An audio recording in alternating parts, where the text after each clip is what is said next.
তুমি খালি বলবা ছক্কা মারতে পারো আর বল করে উইকেট ফেলে দিতে পারো।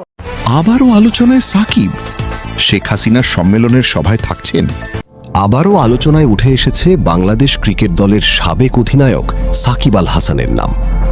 সামাজিক যোগাযোগ মাধ্যমে ছড়িয়ে পড়েছে খবর শেখ হাসিনার একটি সম্মেলনের সভায় নাকি উপস্থিত থাকবেন তিনি।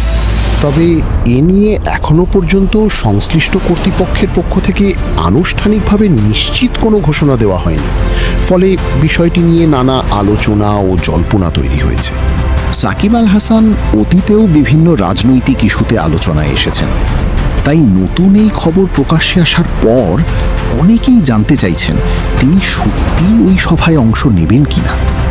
বিশ্লেষকদের মতে আনুষ্ঠানিক ঘোষণা না আসা পর্যন্ত সামাজিক মাধ্যমে ছড়িয়ে পড়া যে কোনো তথ্য যাচাই করে দেখা উচিত, কারণ অসমর্থিত তথ্য দ্রুত বিভ্রান্তি তৈরি করতে পারে।